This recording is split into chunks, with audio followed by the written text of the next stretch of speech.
Estamos ouvindo. Ok. Então eu farei um prefácio sobre as emoções e depois o professor Will aprofundará os dados com vocês. Tem uma turma que é específica para médicos, para psiquiatras, para psicólogos, uma turma grande que funciona a cada terça-feira. E estes dias o tema foi exatamente os estados afetivos, as emoções. E houve muita polêmica. Em filosofia clínica, como vocês estão estudando com o professor Will, não há mais aquelas noções médicas de normalidade, de patologia. Cada pessoa funciona de uma forma. O que não quer dizer isso, claro, que uma pessoa que está se machucando, que está sofrendo, não vai continuar assim. Nós procuramos sempre o melhor ajuste dentro de como a pessoa é na sociedade na qual ela vive. Muitas vezes não conseguimos, mas é a nossa busca, é a nossa tentativa. E entre as questões polêmicas que foram colocadas, eu vou pontuar algumas que depois vocês verão com o Will em profundidade. É usual, e acabou de sair agora o DSM-5, a última versão do Tratado de Doenças Internacionais, do manual, que é a Bíblia da Psiquiatria. E ali consta que há uma série de enfermidades, distorções, distúrbios e doenças ligadas à afetividade. Se eu perguntasse a vocês, se vocês consideram uma pessoa, por exemplo, que possui tão poucas emoções que praticamente isso não conta, se vocês considerassem isso uma patologia, provavelmente alguns diriam que sim, que consideram isso uma doença. Inclusive, é uma das grandes questões hoje, as psicopatias, pessoas que não têm remorso, não têm sentimento, matam, machucam outras pessoas. No entanto, em filosofia clínica, algumas vezes isso não é apenas indicado como necessário para algumas pessoas, um atenuante ou uma espécie de comportamento afetivo para que elas possam viver no mundo. Não quer dizer que elas serão antiéticas, que elas farão mal. Algumas pessoas se machucaram muito nas afetividades, nas emoções, e a melhor forma que elas encontraram de viver foi exatamente anestesiando as emoções. Então elas vivem no mundo e elas usam próteses existenciais quando elas têm que tratar de emoções. Por exemplo, uma prótese é ética. Então a pessoa sabe que ela não pode machucar uma outra pessoa porque ela vai presa, ela não pode sair dando tiros na rua porque ela vai parar num manicômio. São próteses existenciais. Ainda que ela não sinta, tal qual um cego que usa bengala para se dirigir na rua, essa pessoa utiliza isso. Outra questão muito polêmica que durante a aula para psiquiatras e psicólogos disse respeito aos chavões. Exemplo, é preciso primeiro que eu me ame para que depois eu possa amar as pessoas. Ora, por quê? Há muitas pessoas que não se amam, nunca se amaram, nem sabem direito o que é isso, e no entanto amam seus filhos, suas esposas, seus maridos, seus amigos. Uma coisa não é requisito necessário para outra. No entanto, quando alguns engessam isso, eles acabam achando que sim, que é necessário sim, que quem não se ama não vai conseguir amar os outros. Isso não é necessariamente verdade, pode ser falacioso, pode ser, aliás, dilemático em muitos casos. Outras coisas importantes aqui que foram tratadas, há muitas, eu estou apenas enumerando algumas.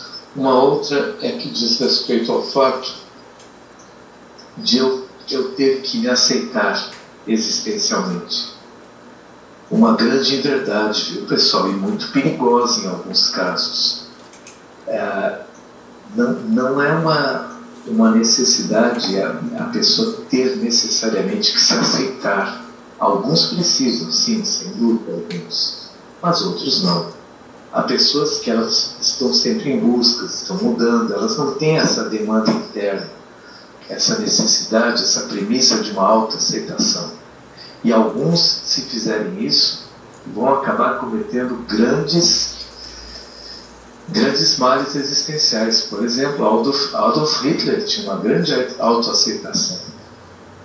Quer dizer, a autoaceitação pode mascarar sintomas, pode alienar a pessoa. Em muitos casos ela não é indicação, ela é uma indicação ao contrário para algumas pessoas. Sobretudo quando vocês estudam as emoções, é interessante observar as variações das emoções ao longo da vida. Como funcionam as variações das emoções, com quem elas se conectam. Há pessoas que possuem uma grande capacidade volitiva ligada às emoções. Professor, meu querido, agora eu preciso parar, porque uma senhora que eu vou atender de muito longe, ela está chamando para ser atendida, mas eu agradeço muito essa abertura que vocês me deram, e em sexta-feira estarei com vocês, tá bom? Grande abraço, pessoal. Muito obrigado, Lúcio. Todos desejam um grande abraço para você, um bom dia, bom trabalho. Obrigado, querido. Tchau. Que uma pessoa generosa agradece por ter trabalhado. Nossa, duas coisas aí me derrubou. A autoaceitação nem sempre é boa. Não posso falar isso mais. Depende. É isso que eu estou falando, vai depender da história. Da historicidade. Eu lembro daquele dia, depende. Mas que riqueza, né? Eu combinei com o Lúcio dessa fala justamente para trazer alguns momentos em que as emoções podem nos fazer muito mal. Ser afetivo independente de qualquer emoção. Parece que ele sabia. Eu até trouxe alguns vídeos para conversarmos sobre isso. Mas antes, vamos lá. Esse fenômeno humano que chamamos de emoções, que chamamos de emoção, ou talvez outro sinônimo, afeto, é uma das características humanas mais fascinantes. Vírgula, quando assim é. Porque às vezes a grandeza, a riqueza do espírito humano não acontecerá pelas emoções. É apenas um modo de ser. Por que, no entanto, nós julgamos as emoções como tão importantes? Primeiro, nós em nossa época. E provavelmente nós temos na nossa indústria cultural uma característica relevante, que é uma educação através da mídia, da publicidade das emoções como uma forma alienada de identidade social. Sinto, logo existo. Sinto, logo existo, parece que se tornou bem típico de uma época. Mas aqui nós vamos desfazer essa tese ampla e recolocar a questão onde na clínica ela deve ser posta. A resposta é individual. Todavia, o que nós faremos agora é uma análise das emoções. Análise significa recorte. Separar a emoção do que não é emoção, parece que é emoção. E então, depois da análise, fazer uma amálgama, uma mistura, em que a emoção só acontece pela mistura. Bom,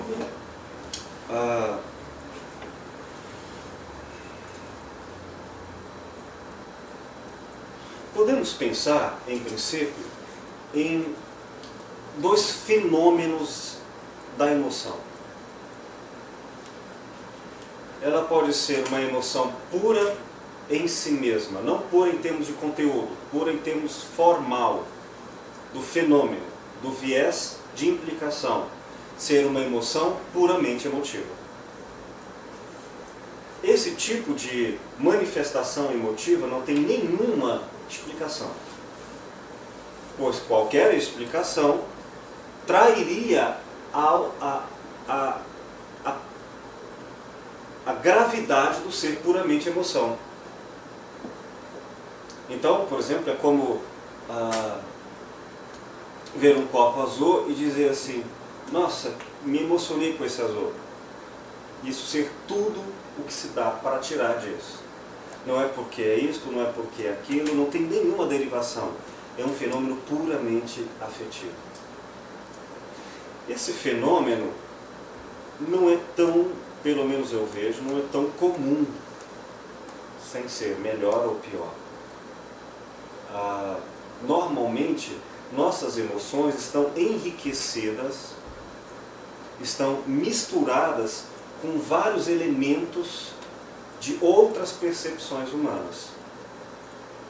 Por exemplo, aqui existe um copo e talvez a cor seja algo que provoque a emoção. Mas vamos imaginar que se eu colocasse um pedaço de ouro, 4 quilos de ouro, um diamante caríssimo, muito grande, talvez causasse uma emoção por causa do valor socialmente reconhecido segundo a economia da raridade. É tão raro e, portanto, caro que isso nos encanta. Aí eu vou dizer, no segundo caso, é uma emoção derivada do valor. Aí qualquer outra coisa que eu tirasse, não diamante ou ouro, e uma outra coisa, por ser rara economicamente, na contabilidade das aparições, isso é tão extraordinário, vai emocionar. Quem tiver isso, uma autogenia, uma mistura que funde duas ou mais percepções ou implicações fenomenológicas. Quem tiver uma emoção aplicada à economia de valores, fazendo da raridade uma aparição, uma manifestação afetiva, então eu já sei como funciona a emoção para essa pessoa. Quanto mais raro um fenômeno, um acontecimento, mais encantamentos afetivos isso trará. É um exemplo, neste segundo caso, de uma análise da emoção. Entenderam? E se eu for a historicidade dessa pessoa, eu vou perceber que ela se interessa muito mais por assuntos de ETs, que vão apresentar a Terra, e descobriu-se que um novo ET apareceu lá em Mozarlândia, e aí ele se emociona, mas ele já não se emocionaria com pepitas de ouro. Então eu sei que o fenômeno, a percepção, a implicação fenomenológica está ligado à axiologia. Essa pessoa valoriza pela qualidade econômica rara do fenômeno, mas desde que vinculada ao assunto extraterrestres. Eu fiz uma pequena historicidade, uma investigação do que emociona. Já imaginaram se eu pudesse fazer isso com as questões fundamentais de uma pessoa cuja o afeto, a emoção é importante? Você saberia bem como cuidar dessa pessoa, seja para lhe fazer o bem, subjetivo, ou para lhe ferir. Um exemplo típico é justamente quando nós queremos machucar alguém e sabemos como fazer isso pela emoção. Questões de abertura para eu dar entrada sobre isso. Deixa eu ver se eu entendi. Vamos supor que a pessoa tem um amor afetivo por uma xícara, essa louça aqui. Uhum. E se eu quero feri-la, eu quero. É um exemplo. Desde que isso eu já achei esteja um na meio historicidade aonde dela. afetar ela. Perfeito. Ou se eu quero agradá-la, dou de presente. Ou vai lá e tira uma sujeirinha que estava ali e põe um carinho na louça como uma forma de tocar a pessoa. Tocar, de trazê-la para mim. Isso. E no caso de quebrar e expulsar. Agora lembre-se que eu tenho que fazer isso somente depois de eu ter alguma segurança clínica de que este é o meio com que a emoção da pessoa está implicada. Perdão pela insistência, às vezes pedagógica, não sei se demasiada e chata, mas vamos deixar claro.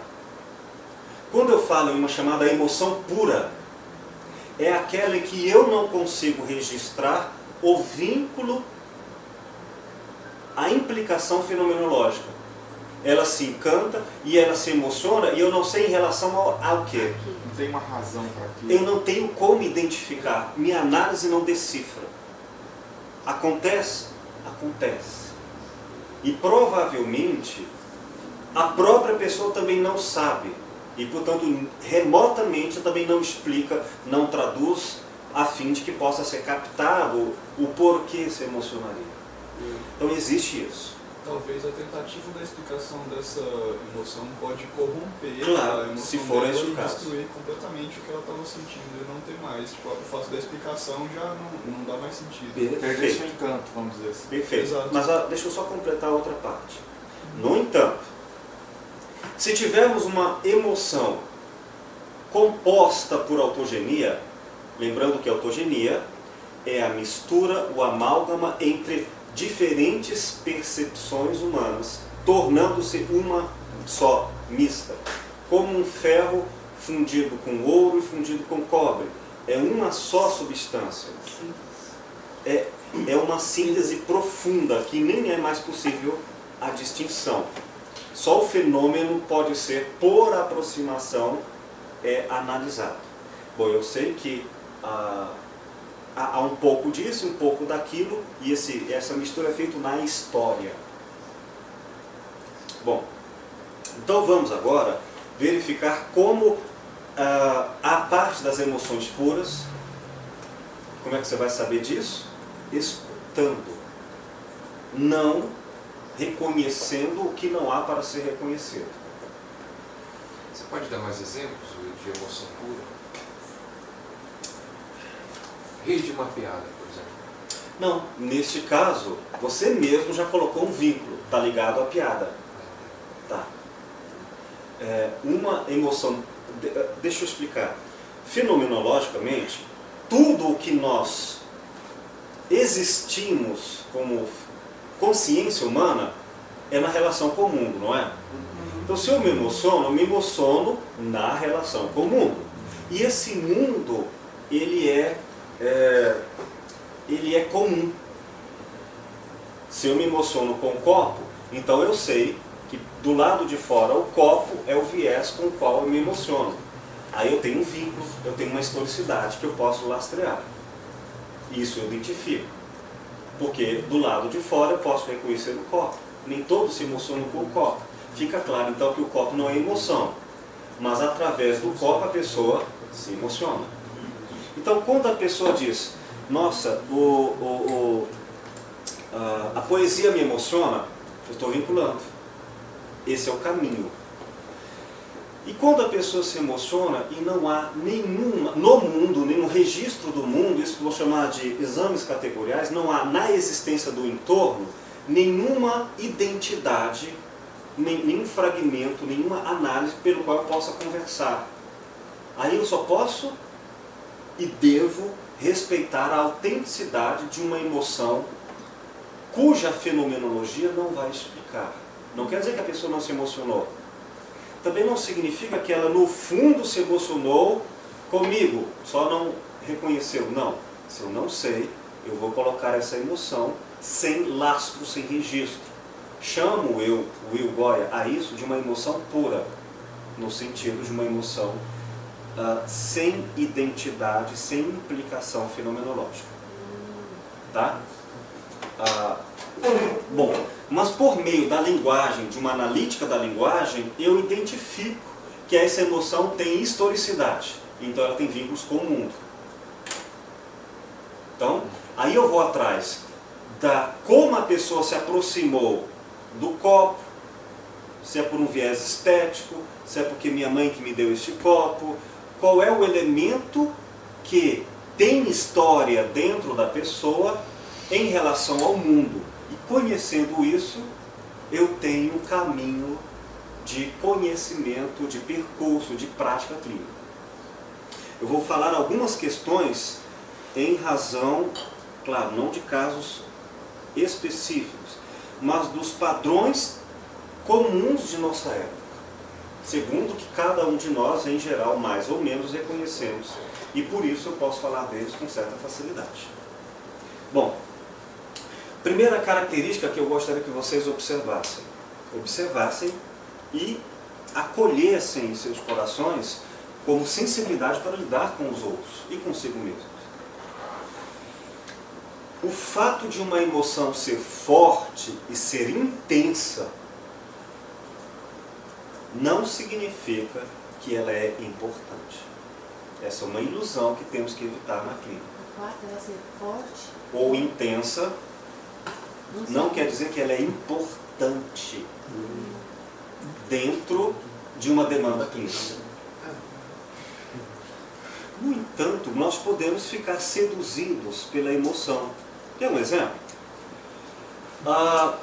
Eu me apaixonei profundamente por Maria, sem Maria eu não vivo, toda aquela intensidade da emoção que a pessoa... Não é que ela não é emotiva, ao contrário, é muito emotiva. Vê-se na relação com a sua história, com o seu apaixonamento, com o desejo com Maria, a emoção ali.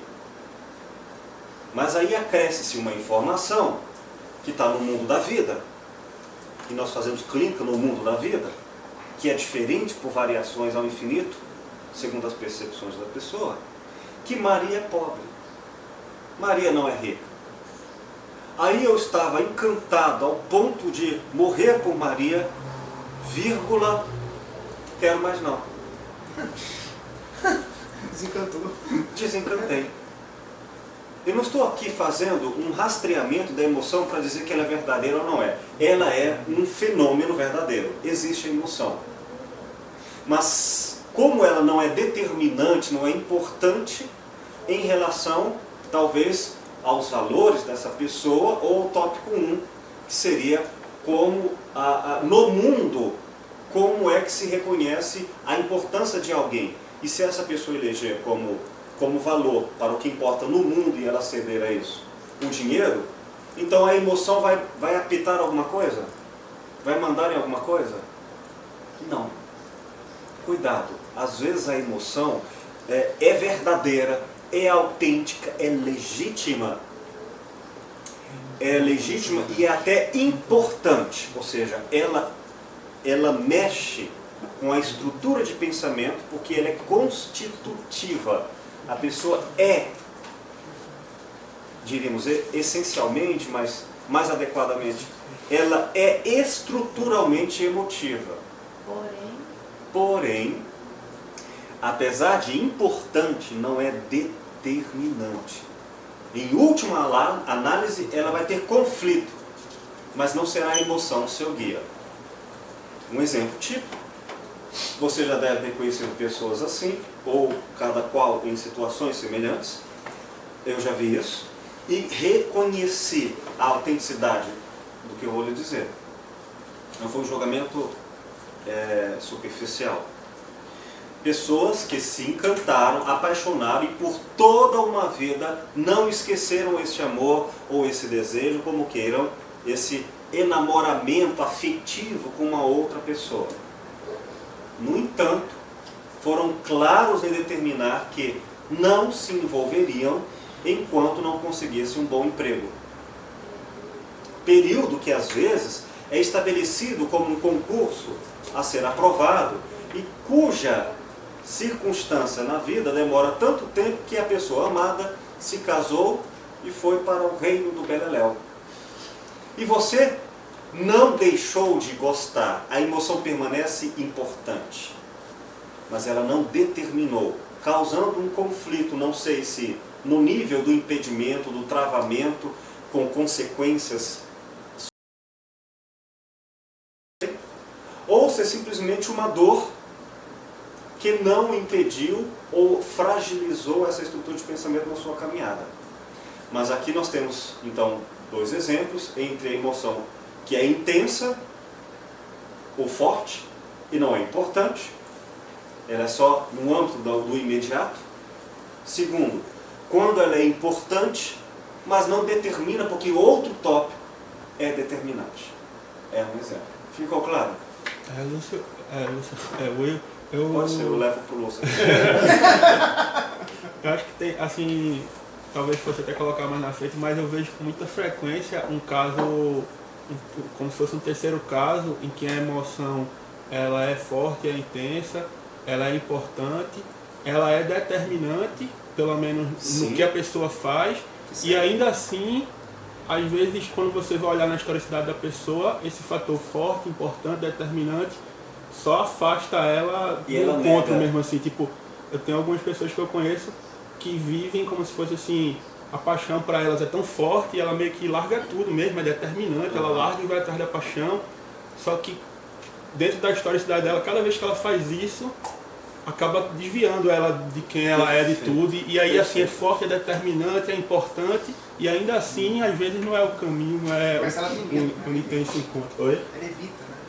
Pior que ela não evita, ela se joga mesmo, assim. E aí é que tá. Às vezes o que é forte e parece ser determinante ainda assim, e eu acho que muitos conflitos vêm disso, assim, né? De Exato, você querido. Bom, pegar esses caminhos, assim. quando um tópico perceptivo está no nível da identidade, digamos que todos nós tenhamos emoções, mas e daí? Nós queremos investigar se essa emoção está no nível da identidade.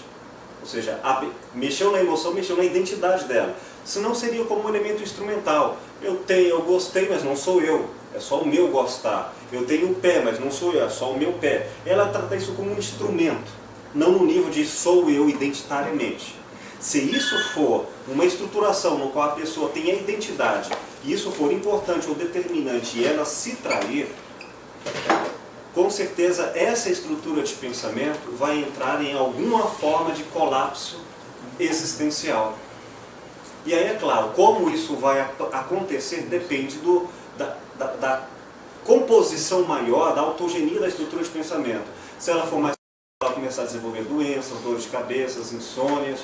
Se for pela própria emoção, ela vai ter conflitos que vão ser de difícil tradução e resolução.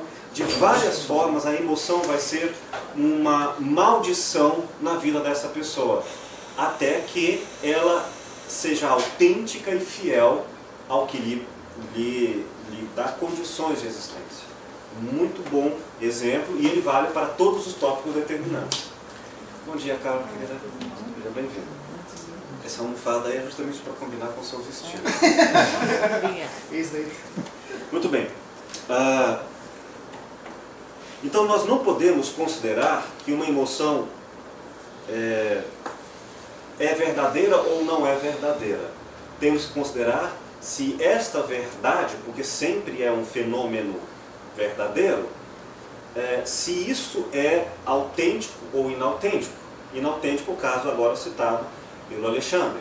Inautenticidade que gera um desconforto, consequências em prejuízo, em falência existencial.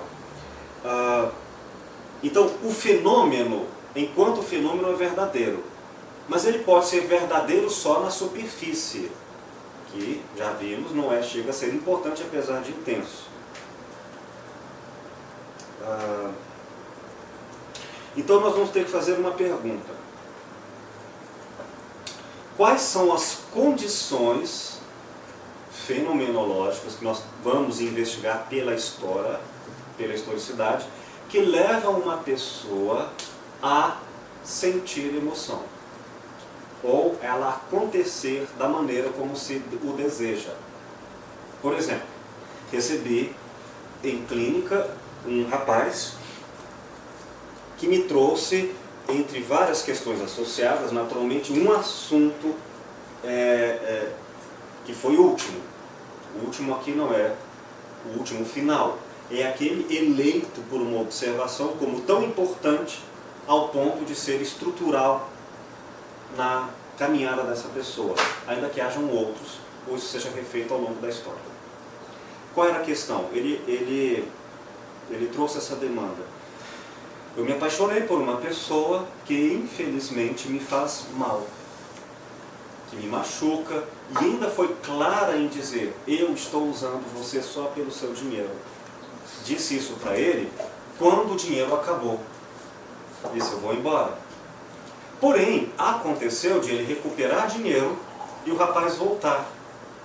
E ele, de novo, creu nesta mentira e se traiu. Resultado, foi mais sofrido. E acabou o dinheiro dele, o amante foi embora. Aí ele procurou a clínica desesperado, desestruturado, dizendo: eu não consigo deixar de gostar dele, mas eu já sei que ele mente e que ele vai me fazer mal. Aí ele disse: sabe por que eu estou procurando você, terapeuta, para me ajudar? Eu quero que você me ensine a não gostar dessa pessoa. Difícil. Esta é uma questão. Não, agora eu vou investigar como acontece o fenômeno tópico 4. Tópico é lugar. Como na existência dessa pessoa, em que ela existe, ela está ocupando um lugar no mundo que é através das emoções. Eu vou atrás dessa emoção. Aí ela tem uma história, tem um contexto que compõe-se de toda a estrutura de pensamento. Mas eu vou dar ênfase aqui rapidamente, em bom resumo, de como isso aconteceu. Através de um tópico, tem outros elementos que eu não vou aprofundar pela falta de tempo, é só um exemplo didático, tá? Mas através do tópico 6, termo agendado no intelecto, que hoje nós não teremos tempo, infelizmente, como eu gostaria, mas não tem problema, essa semana, a próxima aula sim, que são objetos, coisas, sejam no nível abstrato ou no nível bem sensorial, que são tão relevantes que traduzem, expressam todo um significado. Então, há pessoas que registram as emoções em objetos. Registram, guardam, arquivam. Como quem arquiva um leite na geladeira, um bolo, sabe, os pratos no lugar dos pratos, ela pode colocar isso em objetos. Aí esses objetos guardam o significado, fazendo uma fina distinção entre o termo e o significado. Entende? Vamos dizer que minha mãe me ama e minha mãe me deu este livro como exemplo. Então, meu amor é em relação à minha mãe, mas ele é arquivado nesse objeto. Daí que eu perder esse objeto, posso ter a crença, o viés de perda do amor da minha mãe. Então, o objeto se torna o próprio significado. Mas é claro que eu posso, de repente, reencontrar esse amor à minha mãe sem o objeto. Entende? Isso funciona desde que vocês não quebrem meu copo principal. E aí acabou a nossa emoção. Este rapaz, ele guardava todos os objetos deste amante que teve. E esses objetos estavam acumulados de sofrimento e saudosismo. E foram de tal maneira acumulados que, e por uma armadilha conceitual, eu explicarei isso melhor adiante, ele não conseguia se desfazer desses objetos. Por exemplo, um objeto caro que, segundo seus valores religiosos, se ele jogasse fora, ele está jogando uma coisa de grande valor. E ele não poderia, nos seus valores, se desfazer de algo importante que poderia ser bom para outros. Outros objetos teriam outras características. E o seu grande amor a outra pessoa vinha muito mais do desejo por carência do que por uma generosidade doadora de vínculos. Sem entrar em mais aspectos, então eu disse, vamos fazer o seguinte, se você quer realmente se desapaixonar dessa pessoa, vamos nos desfazer desses objetos que estão causando sofrimento. Selecionamos esses objetos segundo categorias de registro de como as emoções vinham e poderiam se afastar. Alguns ele queimou, outras ele arquivou do computador, ele deletou do computador, outras ele doou, outras ele fez um ritual xamânico lá da cultura dele, de doação para que as almas levassem aquilo em que ele se viu livre daquelas emoções. Depois, ele passou um período de simples gerenciamento, de não se alimentar de novo de novos objetos, em que a outra pessoa vinha e queria dar um objeto para ele, para depois, como um vampiro, um sanguessuga, depois vir pegar junto com o objeto, feito um anzol, a emoção da pessoa. Como ele funcionou. Lembrando que outros elementos importantes da historicidade que eu não estou trazendo, mas é um exemplo. Entenderam? Pergunta. Sim. E dentre esses presentes havia alguns objetos de um valor maior. Mas, cara, esses tiveram que ser doados por caridade. E ele tinha ele falava, pô, como que eu vou desfazer disso tão caro que a pessoa me deu? Ele tinha esse apego. Aí, esses objetos, alguns ele vendeu, deu dinheiro, sabe? Até o dinheiro ele não queria. Outros ele deu direto para outras pessoas, outros foram queimados e outros passaram por esse ritual religioso. Né? Porque a pessoa tem medo, às vezes, dó de dar uma coisa. Eu não gosto dessa pessoa, mas ela me deu isso aí, custa caro. E só que existencialmente isso é ainda mais caro manter aquilo quando esse é o vínculo de fixação de uma emoção ruim. Mas nesse exemplo que ela deu também, a questão do valor que você comentou antes passa a ser uma referência importante para essa pessoa também. Né? Porque se ela não quer desfazer em função do valor monetário, né? É porque esse tópico também é importante para a pessoa. Pode ser, eu teria que investigar outros elementos associados, mas pode ser uma Se a questão. pessoa, vamos dizer assim, é uma pessoa desapegada nesse sentido, não vai se preocupar com isso. A autogenia mostra delicadezas que às vezes nos revelam surpresas. Mas se houver um conflito, por exemplo, entre duas coisas importantes, aí nós temos que encontrar dentro desse nó existencial outras alternativas. Nem sempre a resposta terapêutica será didática e feliz, mas às vezes ela pode minimizar o sofrimento cambaleante, debilitoso da questão. Bom, emoções falseadas, pseudo-emoções. Isso pode acontecer conosco. Achar que é emoção não é. Não é. Isso aí que o Chico está falando não é emoção. Isso é não é. Ou ele está com sede ou ele está achando que isso aqui é outra coisa. Ele sempre acha que é algum grandioso. Aí eu até quis mostrar para ele que era água para ele desencanar, mas talvez ele esteja com sede mesmo. Aí, nossa! Nós temos que nos dar conta de emoções que são falseadas. Falseadas, não me refiro aqui àquelas intenções desonestas em que fingem uma emoção. Não, isso aí também existe, mas eu quero me referir a outra coisa. É muito típico da nossa sociedade, da nossa época, racionalizar, levar o tópico 10, Chico, quieta, levar o tópico 10 a considerá-lo mais importante e o validador de toda a realidade. Por exemplo, se você não me explicar racionalmente o que é isso, não é verdade. Então é uma mentira.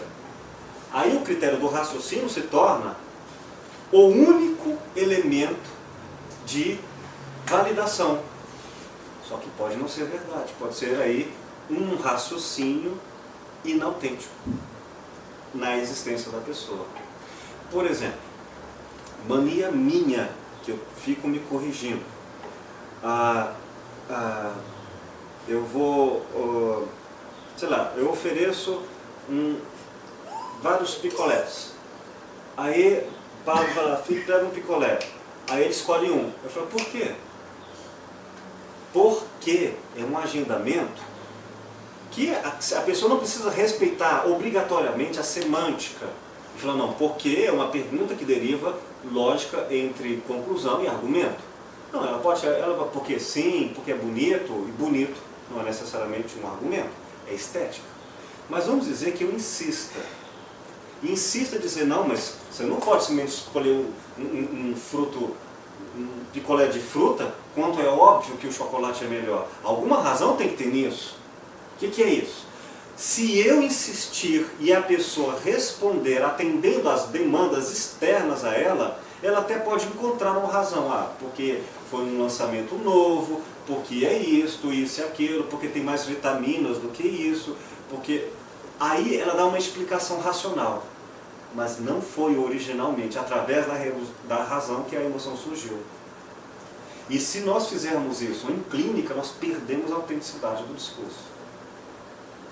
Portanto, cuidado, que às vezes o querer saber falseia a resposta. A pergunta descaracteriza a verdade. Isso é muito de comum, resposta. né? Muito comum. Você é a resposta no sentido de que você Muito está comum. procurando a forma que você vê o mundo e não mais a estrutura de pensamento da pessoa. Do perfeito.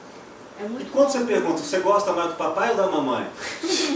A pergunta do gostar Que crime. coloca em dilema. Ou seja, ela tem que escolher com disjunção lógica, ou um ou o outro. A maneira como a pergunta é colocada, e de repente, não só por ênfase de autoridade, mas por ênfase lógica, pelo contexto, pode ser uma forma de descaracterizar a emoção original e de criar artificialmente um trauma na percepção, uma confusão e derivando problemas da vida. Porque ela tem que escolher, porque, bom, não, mas eu escolho vocês dois. Não, você tem que escolher um ou outro, não tem como você gostar de um ou do outro do mesmo jeito. No fundo, você gosta mais de um ou de outro. Então vejam que a emoção foi construída. Agora, se a pessoa espontaneamente, que não é do imediato, é na historicidade, que é um recurso, como nós vimos antes, vai e volta várias vezes, são alguns meses talvez, de aprendizagem do fenômeno autêntico. Se isso para ela for em caráter dilemático, aí sim ela coloca como uma escolha entre alternativas. Mas nem sempre. Entenderam? Olha outra dolorosa. Quantos anos você acha que eu tenho? Pergunta isso para uma criança. Ela não vai falsear. Algumas Ai, sim, ai, ai. outras não. Criança não. Mas tem crianças de tudo. Eu trabalhei comigo de novo com crianças de 9 anos que, poxa, muito mais. Vamos estudar algumas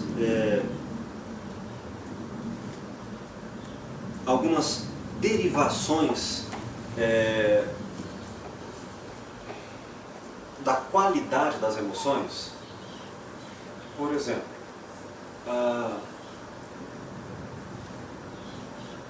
alguém já sentiu um cheiro de urina no banheiro público e diz assim, ficou com aquela emoção de nossa, como a vida é ruim aqui?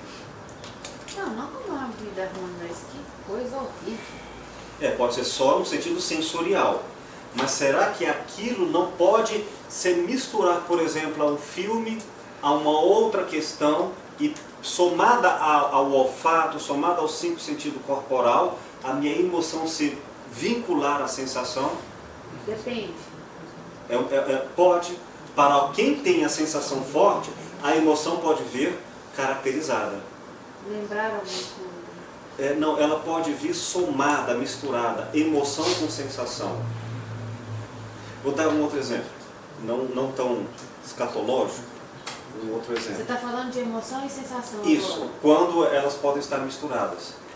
A pessoa fala, eu te amo, e expressa essa verdade, mas não toca o rosto da outra pessoa. Então a emoção não cria vínculo, que é o tempero certo de conversação entre o afeto via sensação. E às vezes a emoção só chega no abstrato, que se for para o sensorial, já repulsa. Percebem? Como é que eu sei disso? Qual é a verdade? Historicidade de cada um.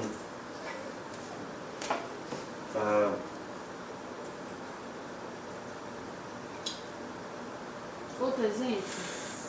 Conhecem essa expressão? Contém as suas emoções? Demais. Tudo bem, leve isso a sério. Agora vem a pergunta, como é que se contém uma emoção? Falseando, ué. Como? Não, aqui não vai falsear. É conter. Conter. Como é que se segura uma emoção? Qual é a resposta em clínica? Não sei. Depende do quê? Historicidade. Investigação. É um não sei para origem e investigação como resposta. Peraí. Porque você Como pode conter as suas reações frente àquela emoção. Mas a emoção pura e simples é como um sentimento. Como você vai controlar Muito o bem, seu é pensamento? possível sim. Depende de algumas pessoas. Às vezes, vamos, no nível do comportamento e função, você contém o comportamento, tem uma emoção de brigar. Não brigo e permaneço com a emoção, é o que você disse.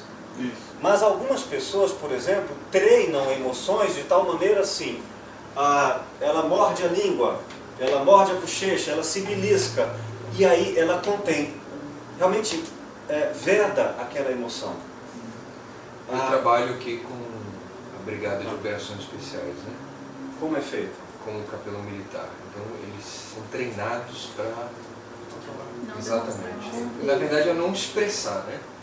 Então, com um autocontrole assim que é... Pode ser não expressar, querido, mas realmente pode alterar a emoção. O Paulo estava me contando outro dia, essa semana, eu acho que eu vi esse filme, mas não me lembro. É do Woody Allen, que é... Tudo que você precisa saber sobre o sexo. Tudo que você precisa saber sobre o sexo. Aí mostram pessoas dentro de um corpo, é isso? Cabeça, várias pessoas lá na cabeça falando para várias pessoas dentro do pênis do rapaz. E os dois conversando, né? Como fazer para poder manter a ereção, para não frustrar a parceira. E ele fala, meu Deus, aqui eu não vou conseguir, eu acho que eu vou explodir. Aí lá em cima fala assim, manda uma imagem da sua mãe, lembra de Nossa Senhora, não sei o quê. Pois bem, isso significa não só o corpo, mas pode ser a emoção. Às vezes eu estou querendo entrar em contato com Deus, mas eu estou com tanta raiva, estou tanto ódio, que só intelectualmente eu faço isso. Eu não consigo fazer isso. Aí, se eu encontrar um caminho autogênico de composição, cuja mistura eclode a emoção que se deseja, não só emoção, mas também o tipo de emoção desejada, eu posso fabricar essa experiência. Por exemplo, então eu ponho uma música, não é qualquer música, aquela música. Eu faço uma meditação, eu crio uma condição, aqui em público eu não consigo, eu vou para o banheiro, eu dou um jeito, crio uma articulação e naquele instante a emoção surge graças à composição. Entende? Isso é autêntico, sim, em algumas pessoas. Agora, sem esses elementos, pode até ser possível, mas ali o caminho é enriquecido por uma prática clínica, se bem orientada. Sim, Eu achei confuso isso aí, do conter. Por exemplo, quando a mãe fala, engole esse choro. Aí a criança, obrigatoriamente, tem que parar de chorar. Tá. Eu acho que daí ela já aprende a falsear as emoções. Pode ser isso também, mas pode acontecer que se você disser assim, ó, mamãe não gosta, emoção intervindo em outra emoção, de que você faça isso, ou de que você sinta isso. Aí, para não perder esse gostar da mãe, ela anula aquilo, entende? É uma emoção alterando a categoria da outra. Não há uma resposta para diferentes pessoas. Isso nós temos que investigá-la. Esse está dentro de emoções e sensações. Isso também está, esses exemplos. Vários exemplos já alteraram. Por exemplo, um amigo meu encontrou uma garota na boate, isso é um amigo falando de outro amigo. Estava contando para ele, estou reproduzindo esse discurso. E a garota era tudo de bom, um assunto, tudo bateu. Aí pegou o telefone, conversou com ela, tudo perfeito, falou, meu Deus, a mulher da minha vida. Se apaixonou e tudo mais. Aí de repente, por estranhamento, ela conta que é empregada doméstica. O amor ficou não deixando de existir. Perdão, o amor não, vou colocar o sentimento do gostar. No entanto, ele ficou tão alterado com aquilo que a pessoa teve que acabar com aquilo, afunilar aquilo. Então, como lidar com as emoções? Experimente fazer um teste agora. Vocês estão bem? Coração tranquilo? Filho, qual o nome daquela música que você falou que foi criada há pouco tempo para deixar a pessoa amar? Em pouco tempo, mas existe um tempo. Dark Music. Dark Music, música eletrônica. Ela foi feita para deixar as pessoas com mal-estar. Muito mal-estar. Meu Deus. Sabe, com tensão, com filmes. Olha, o que é um filme de terror? Você vai lá para poder aprofundar. Eu quero sentir medo, tanto medo que nem posso mais descer o pé da cadeira que alguém pode me pegar. Isso foi fabricado num filme. Ou você pode fazer um outro filme, se esse for um viés, que você altera a emoção. Então a emoção não é uma coisa assim, a emoção é uma coisa livre, que eu não posso mexer. Não, você trabalha com isso. Um ator, ele aprende a lidar com as emoções. Ele muda. Ele muda. Constantemente. Se isto, ao lidar com essa variedade de fenômenos emotivos, não for relevante, então é só uma prática administrativa das aparições. Mas se a pessoa for emotiva de uma característica determinante, ela tem que saber fazer isso, ou o terapeuta tem que aprender a fazer isso, de maneira a fortificá-la no que é importante. Essa alteração de emoção também pode ou fortalecer ou enfraquecer. Tudo depende, sim, exatamente dos fatos. Eu queria, assim, para eu escrever, que eu só tenho um exemplo, assim, porque eu acho meio confuso, mais um exemplo de emoção e sensação. Eu anotei que eu te amo, mas não toca essa pessoa. O mesmo exemplo que você deu da louça. Às vezes o quadro, uma coisa é tão bonita, que pela sensação você acha isso bonito, pelo olhar. E aí, ao cuidar disso, a emoção é melhorada. Entende? Ao limpar um carro que a pessoa gosta muito e deixar o carro brilhando, a pessoa se sente amada. Às vezes, você se arrumar a casa para a pessoa, é assim que ela recebe o amor, e não dando presentes. Só que eu tenho que descobrir o viés da historicidade de cada um. Pessoa de uma Tem forma. um jeito da emoção ser articulada. Talvez para ajudar essa diferenciação, assim, que estou vendo ficar meio confuso entre conter ou reprimir a reação, no caso, tipo, aquele mesmo exemplo que tu falasse antes do rapaz que estava apaixonado pelo outro. Sim. E tal.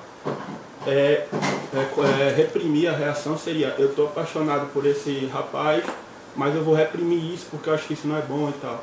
E conter seria tipo assim, como é que ele vai não ficar apaixonado, dependendo se ele conhecer outro rapaz que sugue a atenção dele, ele não vai mais sentir aquela emoção, não seria assim, reprimir, mas afastar aquela emoção. E isso assim, quando colocasse como se fosse pensamentos e tal, tipo o pensamento, dá com o pensamento também, tipo assim, eu posso tanto ter um pensamento e reprimir a minha reação a esse pensamento, como eu também posso, de alguma forma, conter o próprio pensamento, do tipo, eu tenho esses pensamentos, mas se eu for na aula de filosofia clínica, estiver no meio da aula falando sobre outras coisas, esse pensamento não vem. Então o próprio pensamento está sendo contido e não reprimido, assim, tá? Tem de tudo, exato. Variedade grande. Mas que, assim, que existe essa diferenciação, aí eu vi que estava um pouco confuso, assim, aí tentando esclarecer um pouco a diferença, assim, de um para o outro. Assim. É uma variedade tão grande, e é tão bom para nós, filósofos clínicos, você não tem que ter uma erudição sobre isso. Você tem que aprender com a pessoa. Se você aprender, você não precisa ter que estudar isso, entende? Você tem que estudar pela escuta, porque é a pessoa que vai lhe dizer como ela funciona. E essa aprendizagem é a grande arte de recomeçar do zero a cada pessoa, sem usar as mulheres, os tipos. Não, cada pessoa tem que ser respeitada em sua singularidade. Olha como, por exemplo, no caso lá, como vem dela elementos interessantes que não são difíceis, basta de serem aprendidos. É só uma atenta e generosa escuta. Disse ela: nunca gostei de ambiente escuro. Gosto de coisas bem coloridas. Bom, pensando bem, faz tempo que não uso uma roupa assim. Gostou? Ela estava naquele dia usando. Aí ela se dá conta, ao falar, de que ela estava usando uma roupa colorida. Ela fez uma expressão de espanto, admirada consigo mesma. Entrando em contato com a própria roupa, ela alterou as emoções. Entende? Pode ser um viés, mas eu já sei que ambientes escuros não fazem bem para ela, para outros faz bem. Uma outra questão que eu observei, não sei se vai ser importante nessa expressão, que ela não se percebeu usando roupas coloridas até o exato momento. A fala. Então isso quer dizer que ela pode até ter feito isso antes, mas ela não tinha percebido isso. Ela achava que estava com outro tipo de roupa porque ela não... O que indica que o falar é a maneira como ela entra em contato consigo mesma. Tem gente que só falando alcança o próprio sentimento. Tipo, pensando eu não consigo, escrevendo eu não consigo, mas ao falar, aí eu entendo, eu sinto. Né? Pega uma poesia, por exemplo, lida, às vezes não causa encanto, às vezes falada causa. Depende de cada um. Senão não fala não, porque senão vai tirar a emoção, deixa eu ler. Declame pra gente uma poesia que trata de emoção.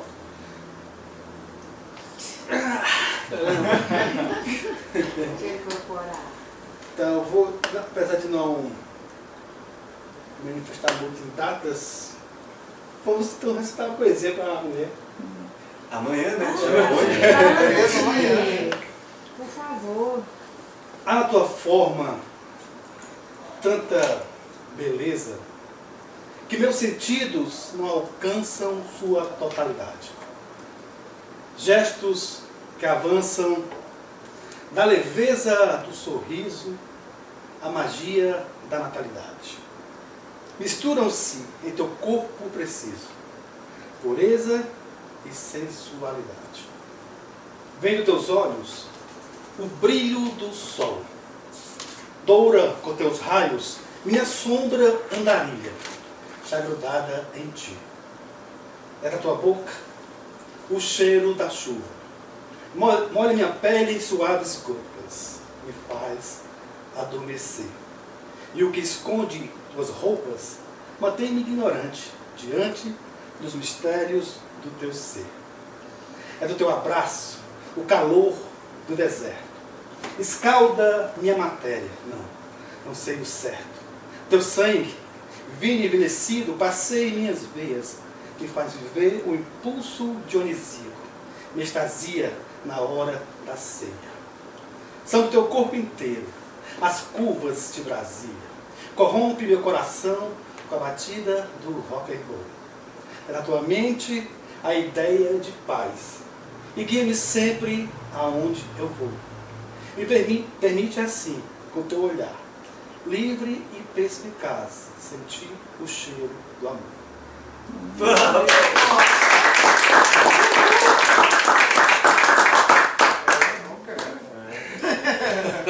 Falar o cara. Falar o quê? Não é só fazer. Falar o quê? Com a aula, né? É. Coincidentemente. Uma coincidência de grande generosidade aqui dentro. Deixa eu falar mais um aspecto importante, depois a gente vai para o intervalo. Qual é o filme que você tinha falado aí do...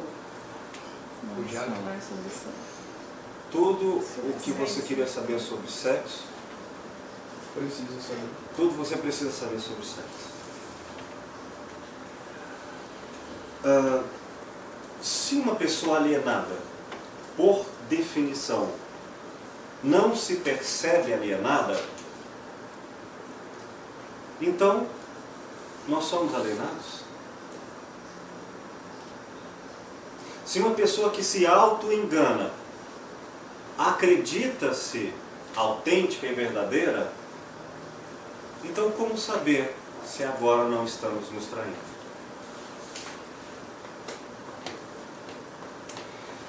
Não tem como saber de imediato. Por isso, a filosofia traz um estado de suspensão de juízo. Não vou tratar isso como óbvio. A clínica obriga a suspensão do óbvio. Não interessa o óbvio. Hã? Não interessa o óbvio. Não. Aliás, vai ver o óbvio como o grande perigo da verdade. Quanto mais óbvio, menos autêntico. Então, eu preciso me afastar, especialmente de tudo aquilo que eu tendo a tratar por óbvio. E sabe quais são essas minhas características? Aquelas que são da minha estrutura de pensamento. Se eu for uma pessoa afetiva, que se reconhece pelo afeto, é pelo afeto que eu tenderei a me alienar mais do que todas as outras minhas percepções. Então, se eu cuidar de pessoas que tragam a emoção, como eu sendo também emotivo, em nível de inautenticidade, como eu haverei de reconhecer isso neles se eu não tiver crescido, melhorado, tornado mais autêntico a minha própria emoção? Não tem como. O que eu tenho que fazer então para perceber melhor o outro? Me afastar de mim mesmo. Naquilo que eu tendo a ser mais imediatista. Ou seja, sendo eu afetivo, como marcante, como determinante na minha estrutura de pensamento, eu devo me afastar de tudo aquilo que eu considero emoção. Vamos a exemplos. Eu vou assistir um filme. Esse é um exemplo que eu uso porque tem a ver com o meu estilo. Eu estou assistindo um filme, estou me emocionando. De repente eu pego o controle e pauso a minha emoção. E começo a observar o que está acontecendo em mim. O fluxo que estava sendo automático. E agora eu não vou deixar ser automático, eu vou parar e vou perceber. É o eu parando e me vendo. Ou então eu estou com raiva de você. É tão óbvio que é óbvio que, seja lá o que eu esteja julgando, é verdade absoluta. Aí o que eu preciso? Me afastar dessa raiva, não ter a raiva. É um afastamento do imediato. Por que eu estou com raiva? É um abstrair. Às vezes é pelo raciocínio. Por que eu estou com raiva? Eu sei que eu estou com raiva, mas por quê? Pode ser pelo porquê, pelo raciocínio. Mas pode ser pelo, o tempo. Eu vou dar uma volta no quarteirão, depois eu volto aqui com essa raiva já em suspensão. Continuo com raiva, mas agora eu estou olhando a minha própria raiva. Se eu não me afastar do instantâneo em mim, tudo é objeto do meu desejo. E eu não posso usar o partilhante como objeto do meu desejo. Eu tenho que protegê-lo de mim, o terapeuta. E se eu me apaixono pela outra pessoa? E se eu desejo a outra pessoa? E se eu tenho raiva da outra pessoa? E outras coisas acontecem, e muito. A pessoa está me falando de uma história. Então eu joguei a bola e quebrei a janela e minha mãe me bateu. E aí na hora eu me lembro de quando na minha história minha mãe me bateu porque algo parecido aconteceu. Nesse instante pode acontecer, e acontece, eu não escuto mais a outra pessoa, ela está blá blá blá blá blá blá blá. Se eu estou só ouvindo a minha memória, o meu registro, ou seja, imagético, o desenho, ou seja, a emoção. Aquela minha emoção surge e a outra desaparece, eu não escuto o outro. Isso pode acontecer? Meu amigo, isso é o que acontece. Então você tem que se afastar constantemente do óbvio. Esse trabalho é um trabalho de suspensão, de susto. Qual é o elemento que você usa para se afastar do óbvio? Vamos ao filme A Origem, Interception, do Leonardo DiCaprio. Na verdade é de todo mundo, né? Inception, perdão. Mas a gente escolhe ele para falar do filme. Ele viajava tanto no mundo dos sonhos que poderia já não saber mais o que era real e o que não era real. Que era sonho ou vigília. Aí ele usou um elemento que cada um teria que ter para saber a diferença. Lembra qual era? Um peão. Que ele disse, isso era só para ele, viu? Não poderia servir para outro. Um peão você não controla, é ele que não controlava na mente. Não controla o tempo que ele fica equilibrado. Então, já que ele não controla, é um elemento externo ao óbvio, externo ao impulso, externo ao automaticismo. Toda vez que ele jogava um peão e esse peão não parava, então é sonho. Quando esse peão caía, já que ele não controlava, esse elemento externo dizia, pô, isso aqui então não é sonho, é real. Eu vi num outro filme chamado Waking Life, Acordando a Vida, que é um desenho animado, que o cara, psicólogo, está conversando com o sujeito sobre quando a gente sonha e está achando que está acordado. E aí falou, bom, e agora, sabe, vou te dar um truque. Como você saber se é um sonho ou não é? É simples. Você já observou que para você andar em todos os lugares, você tem que ver onde você está andando? Porque tudo tem que estar iluminado. Então, se você está vendo tudo iluminado, isso aí provavelmente pode ser um sonho. Porque na vida real você tem regiões escuras. Então sabe o que você faz? Você vai até o interruptor e apaga. Se não apagar e permanecer tudo iluminado é porque é um sonho. E isso só funciona para quem?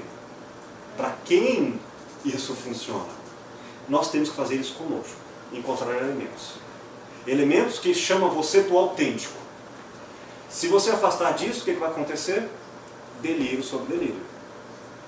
você vai entrar no mundo da outra pessoa. Tá.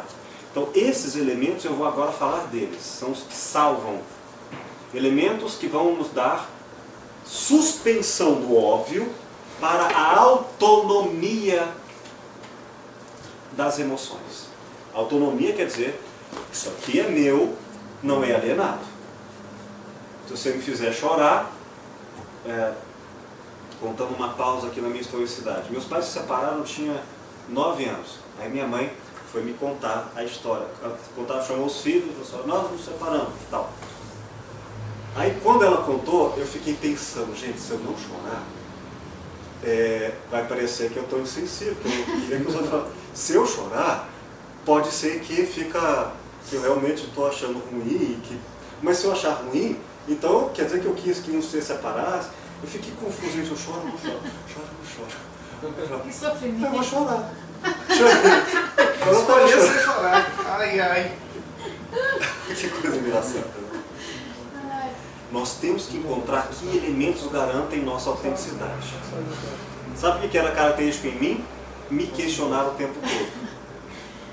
Que já é seu, ó. Que já é meu, exato. Quando eu não me questiono e fico um tempo sem me questionar, eu já estou caindo nisso. Bom, vamos aí. Senhoras e senhores. Vamos lá, meu mestre. Antes de passar aqui Estou vendo um povo ali, não é coisa boa. uma interpretação, uma variante das muitas interpretações da obra original de Dante Alighieri, A Divina Comédia, em particular se tratando do inferno, uma representação bastante rica do que é ir ao inferno dos outros, ou ir ao próprio inferno, ou ir ao inferno da condição humana. E tem o inferno, tem o céu também. E todo esse trâmite significa que nós às vezes precisamos ir ao inferno. E se você vai ao inferno do outro, ou quem sabe do próprio inferno, vai correr riscos. Estes riscos podem se dar por uma tal intensidade cuja dor seja o custo, o pagamento. Mas também há outra coisa perigosa, e antes de chegar na dor eu quero fazer essa introdução. É a falta de dor justamente como um problema ainda maior, às vezes. A insensibilidade. Não como algo ruim, perdão, não como algo bom, mas como algo ruim, pois ela pode ser boa. Vou falar dessas duas coisas ali no Dante. Antes, deixa eu me falar de novo, sobre o que eu tentei esclarecer como uma autonomia das emoções. Ficar lúcido diante das emoções. Lúcido. Essa lucidez exige que eu me afaste do óbvio. Ficou claro isso, né? Mas o que é óbvio rapidamente me capta de volta. Quando isso acontece, a separação entre o eu e o objeto desaparece. Quando, por exemplo, eu gosto deste copo de água, fica claro, em juízo reflexivo, que há uma separação entre o eu e o copo. E que a união se dá por uma implicação fenomenológica na historicidade, no mundo da vida. Por algum motivo na minha história a se constatar, eu vou ao mundo fora de mim no copo, e instantaneamente o vínculo que se dá é por um gostar. Mas para isso tem que haver o eu e tem que haver o copo. Esta separação que nós chamamos de fenomenologia, ela é só uma distinção possível na análise. Entende? Quando fazemos fenomenologia na clínica filosófica. Distinção. Ora, eu e o copo somos um encontro perfeito. Gostar do copo implica, ao mesmo tempo que o copo existe, que eu existo e que a relação de nós é via o eu gosto. Perfeito. Então eu tenho que sempre separar o eu e o copo, o eu e o mundo. Para quê? Para entender se a união foi bem feita. A união que é instantânea. a união que é simultânea. Vou dar exemplos. Se eu ficar alienado, se eu ficar sem autonomia da emoção e eu não gostar do copo, não vou perceber que sou eu e é o meu modo como vou ao copo, que minha emoção que está em jogo e não o copo. Senão eu acharei que o problema é o copo e não a minha emoção sobre o copo. Como é que eu sei que o copo não é odiável? E sim que eu é que estou odiando o copo? Porque outras pessoas no mundo dão notícias de que o copo existe e não o odeiam. Entenderam? Se outras pessoas gostam do copo e só eu não gosto, então o problema não é o copo em si que é odiável. O ódio é uma interpretação e ele tem vínculo, tem história, tem a ver comigo e não tem a ver com o copo. Entenderam? Oi? Existe possibilidade desse ódio como não ter a ver necessariamente com você por ter ódio, mas você por ser bastante influenciável e o ódio estar ali presente nas suas vizinhanças. Então, pois você separa o copo, o ódio e a pessoa que apenas usou da... Filho, essa questão é muito boa, mas é um pouquinho mais adiante. É possível, sim. Mas não é comum? Não, também é comum. Guarda um pouquinho, porque com ela é que eu vou entrar na Divina Comédia, de Dante Alighieri. Fenomenologicamente, essa é a resposta na matemática simbólica. Entenderam? Uhum. Eu e o copo sei que não sou a mesma coisa, porque outras pessoas acessam o copo de outras maneiras. A perspectiva me dá notícia disso. Então eu preciso colocar em perspectiva isso. Dúvidas até agora? Se o copo, de todos que estão aqui odeiam esse copo, boa observação. aparentemente então, se o ódio é coletivo, Pode acontecer. o problema esteja no copo. Pode acontecer que a crença é de que o copo é o próprio ódio, não nós é que odiamos o copo.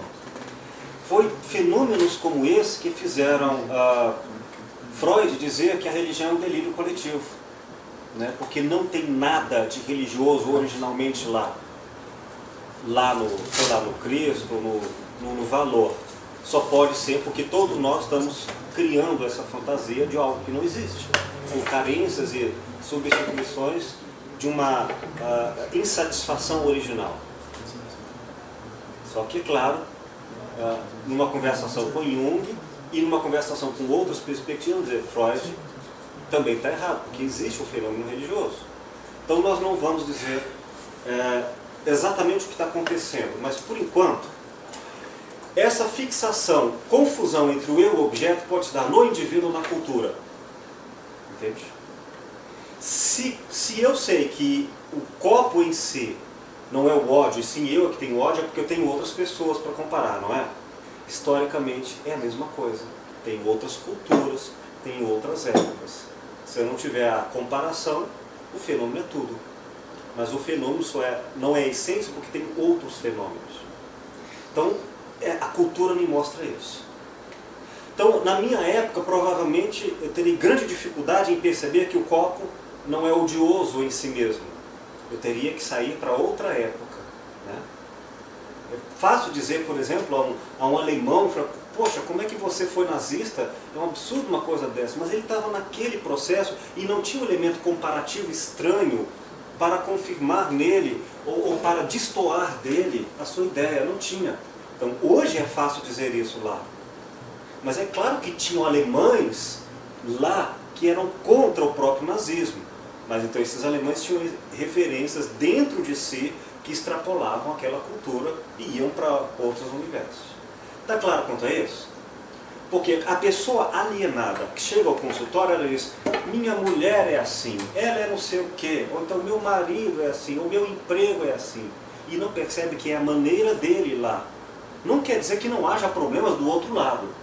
Mas basta você se fazer uma pergunta. Tá, sua mulher é o cão chupando manga. E um fenômeno, a própria mulher fala, eu sou o cão chupando manga. Tá vendo? Vou até chupar uma manga aqui. Não é que o fenômeno não surja de lá para cá. De fato, a pessoa, eu sou odiosa, eu quebro tudo e você evidencia. Mais do que um confirma isso.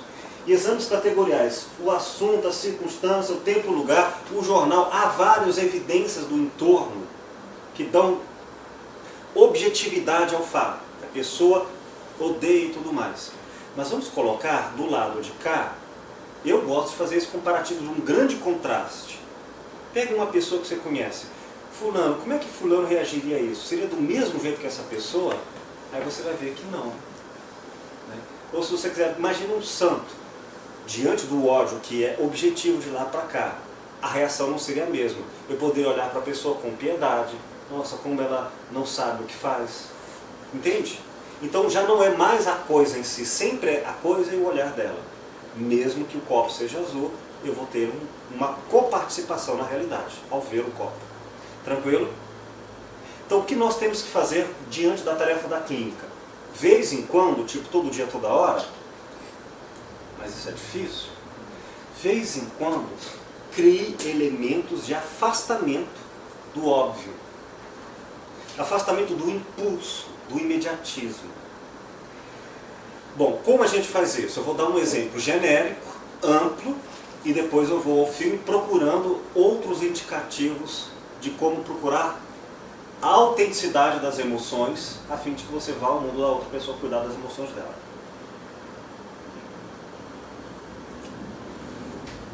No exemplo já citado outrora. O casal está brigando. Aliás, não está brigando, está tudo bem. Nem bom nem mal, mas vão viajar, vão fazer as malas. Está tudo bem, mesmo. Faz as malas, de repente, sabe aquele casal que está tudo bem, não está tranquilo, de repente eu coloco lá uma mala mal fechada, ou que deveria estar no chão e agora fica em cima da cama. E a pessoa, por que você faz uma coisa dessa? Por que você não coloca no chão essa mala? Aí, virando uma bola de neve. Mas é porque sua mãe fala, não, porque não sei o quê, porque não sei o quê. E aí um deles, tendo um pouco mais de competência, porque você nunca foi mesmo uma boa esposa. Pega fundo. Porque você abandonou seu emprego, olha aí o que deu. No fundo deu isso. Sabe? Aí magoa. Começou com uma coisinha, foi bola de neve. E aí quebrou, sabe? Provavelmente agora já não vai mais dar certo, depois vai pedir desculpa, mas agora também não perdoa, vai, mas esquece. Essas coisas, gente, acontecem o tempo todo. É uma cadência do automatismo. Toda vez que entrar em automatismo, entra em fluxo de autogenias. Automatismo é quando você não se dá conta de uma série que vai adquirindo identidade do mesmo. Isso pode ser tanto bom quanto ruim. Se você vai fazer esporte, você precisa de um automatismo. Imagina o tempo todo reinaugurando o esforço de correr. Põe no automático, você só percebe que correu 10 km quando acaba. Acaba a música, entendeu? Acaba o automatismo. Pode ser bom ou ruim, mas não é mais lúcido. Quando você perceber, por qualquer milagre de Deus, está entrando numa cadeia de automatismo e isso não é bom, provavelmente isso vai levar a uma coisa ruim, tem que quebrar rapidamente o automatismo. Como? Qualquer fenômeno, nós estamos falando em fenomenologia, qualquer fenômeno diferente da sequência que se espera logo depois. Nós estamos conversando, um está brigando, se for qualquer elemento de briga, só vai aumentar a força do automatismo. Então, se você quebra o automatismo, com um exemplo assim, você já sacou que as coisas vão chegar lá, você falou assim, meu Deus, você viu o que aconteceu? Aí você muda de assunto completamente. Olha lá na televisão, está caindo o vaso. Alguma coisa fora daquele contexto, a pessoa não tem mais ingredientes do contexto que para somarem vão virar um automatismo. O elemento é tão novo que ela tem que abandonar o extrato da consciência, daquele viés de pensamentos que são afins, e vai ter que procurar algo tão diferente que vai ter que deixar tudo aquilo. Toda a disposição que estava em continuidade é abandonada. E, digamos, ela tem que recomeçar a consciência do zero. Aí quando volta, tipo, do que a gente estava falando mesmo? Já não tem mais a carga do automatismo. Sim. Nesse caso seria a situação de uma pessoa que está vivendo algum tipo de alienação e de repente um choque, seria o caso do carro em alta velocidade, um choque acontece e ela simplesmente perde todo o percurso que ela estava indo, perde o automatismo que ela estava inserido, ela já não sabe mais o que ela faz, seriam as crises existenciais.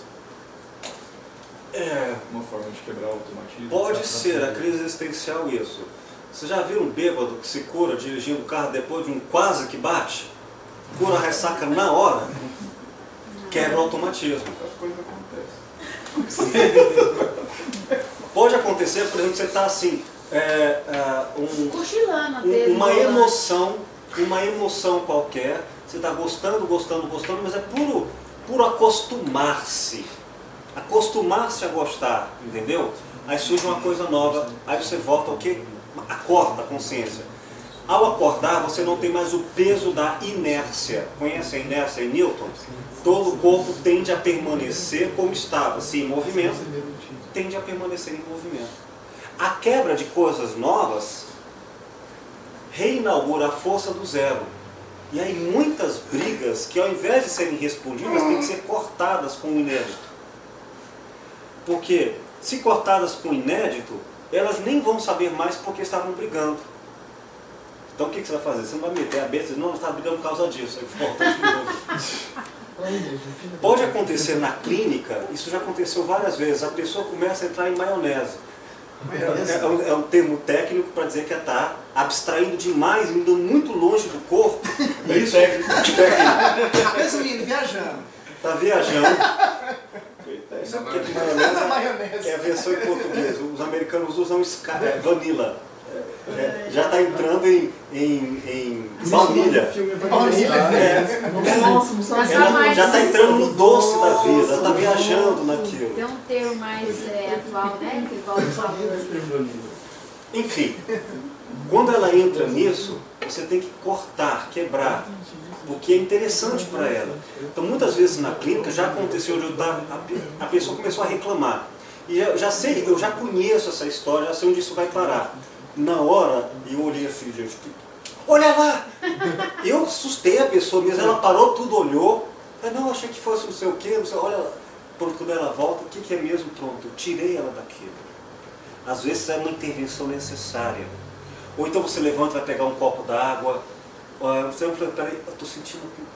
Nossa, peraí, estou sentindo uma dor no coração. Ai, como mães funciona bem. Aí a pessoa... Ela é uma coisa tão diferente do teor da conversação que não é automático. Entenderam a ideia? Mas aí também tem que tomar cuidado, porque se a pessoa for da abstração, esse viajar na maionese, na verdade, vai ser propriamente o que você precisa deixar ela fazer. Né? Claro. Isso ser identificado num caso de perda de autonomia, quando a autonomia é necessária. Às vezes, precisamos de alienação para a pessoa ser mais autêntica. Eu vou ler um poema. Will, mas assim... E a gente vai ao filme. É uma forma de cortar aquele processo mecânico, Mecânico, né? Exatamente, sem vida. Mas isso não quer dizer que você não possa voltar ao assunto. É só para quebrar aquele clima difícil. Trazer a consciência ao estado de... Eu gosto de fazer isso, às vezes. Olha, para vocês verem o quanto vocês estão capazes disso, façam um teste. Pode ser o teste que sirva para vocês. Às vezes eu já pego um filme de terror, que eu não gosto, começo a ver e vou percebendo a força de automatismos que são implicadas no filme. Colocam uma música, e essa música tem uma sequência lógica, esperada, né? Ela não vai entrar um samba logo depois, vai ter mais do mesmo. Então você já espera aquilo. Tem uma propaganda que já passou um tempo que é uma moça com uma música sinistra, tipo um ambiente com pouca informação, pouca luz, à noite, e vem de longe no corredor, uma imagem fixa, silenciosa no corredor, que está na cozinha, até o fundo lá um cômodo, talvez fosse um quarto, passando pelo corredor por várias portas laterais. E pelo silêncio, pela composição, eu já entendi, todos nós já entendemos que virá alguma coisa sinistra. De lá vem uma mulher só de calcinha, bonita, e uma camiseta branca, que são os elementos que compõem melhor o nosso aumento do desejo, desperta o desejo e com ele também o susto. Porque se você aumenta o desejo e frustra, muito maior do que se não tivesse o desejo. Por isso o medo deve vir junto com criancinhas, deve vir sempre com algum elemento que você perderia, e se perdesse o medo seria, o prejuízo seria maior. Então vem o elemento erótico, que é um dos elementos grandes para nos aumentar o medo de perder, porque maior o desejo. Muitas pessoas vinculam, portanto, o desejo à destrutividade como uma forma de potencialização do prazer. Enfim, está vindo a mulher devagar, e eu assim, meu Deus do céu, o que vai acontecer? Tá. Ela chega perto aí ela abre a porta da geladeira. Quando abre, toda a imagem desaparece, só mostrando a porta da geladeira. Eu penso, quando fechar a porta, alguém vai pular, vai ver alguma coisa aí.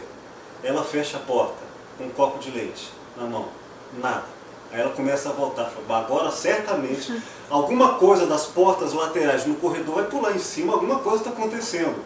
Observem que agora eu já entrei no automatismo. Há um misto não só do que virá a acontecer, mas do que eu quero que aconteça. Casou. Eu já não separo o que é meu do que é de lá. Isso virou automatismo. Aí é o copo que é odioso, é o filme que é horroroso, e não eu que estou alimentando o horror com desejo. Entenderam? Isso é alienação. O objeto adquire todas as características da pessoa e a pessoa perde o eu dela, ela está toda no objeto. Para terminar, quando ela vai até lá no fim do corredor e vira, surge uma frase assim, incrível, dizer assim, se você ainda acha que vai acontecer alguma coisa, você já pertence ao clube do medo. E é a propaganda de uma série de terror. Que genial! Ou seja, essa propaganda, com base nas características comuns de nossa época, montou isso de tal maneira que foi feito para rapidamente me fazer cair em automatismo. É do Space, né? É do Space. Rapidamente fazer cair o quê? Minha consciência. Então, quando vocês entrarem em um ambiente, em uma conversação, acreditem, já existe uma estrutura facilmente sedutora que você vai perder a consciência e quando acordar, já está lá dentro há muito tempo. Assim é para uma piada, quando você viu já está rindo, de repente é uma piada racista, você não queria ter rido. Então, o que aconteceu? Que eu perdi minha autonomia. Então, situações que podem nos engolfar. Vou responder a questão do Pablo lá. Bom, ficou claro? O que eu tenho que fazer? Interrompe o filme, voluntariamente, e diz, eu consigo parar essa emoção? Eu consigo recuperar a autonomia e voltar a ver o filme? Não, isso aqui é um ketchup, essa luz está aqui, não sei o quê. Eu sei que isso é o filme, não sou eu.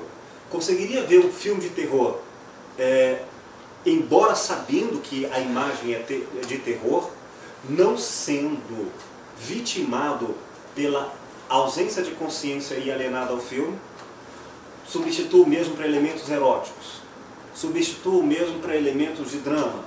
Vá colocando os elementos, vá no discurso porque do entorno e vá se afastando. Para quê? Para se aproximar não da aparência, do imediato, mas do profundo. Entenderam? Você entendeu?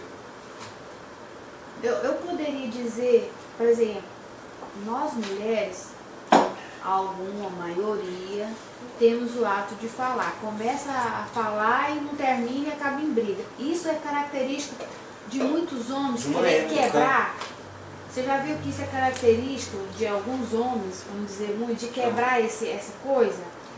Quando uma coisa e vem com outra. Não sei. Para quebrar.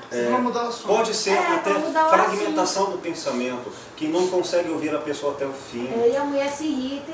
Ou pode ser também porque essas pessoas, ou esses tais homens, estariam não ouvindo o outro, mas só querendo falar. Aí é uma confusão entre um e o outro em separado, dando a impressão de que eu quis quebrar, mas na verdade só estava falando de mim.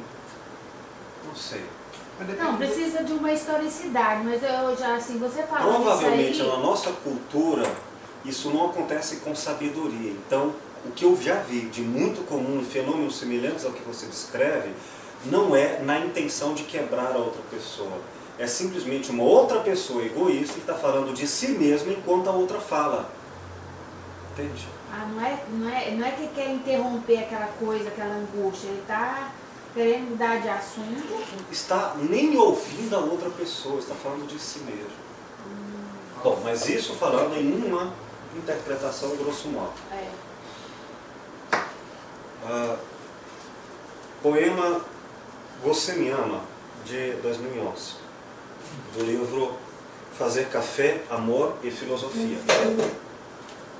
E é uma pergunta. Talvez a pergunta seja um elemento de quebra de automatismo. Há os sentimentos originais, inéditos do primeiro encontro. Onde estarão? Não é mais amor o que já virou hábito. Emoções de rotina, anexos da relação, vêm junto. Com o tempo, não ser ruim é parecido com gostar. Prazer é diferente de alegria. Amar é não ter preguiça de sentir bondade. É saber dizer eu te amo, com cheiro de pasta de menta no silêncio novo da manhã. Amor não se repete. É em toda parte deixar arder vivo o fogo suave de um amor durável. Ter amigos anjos, cores no jardim e poesias no café da manhã. Sabe por que a gente existe?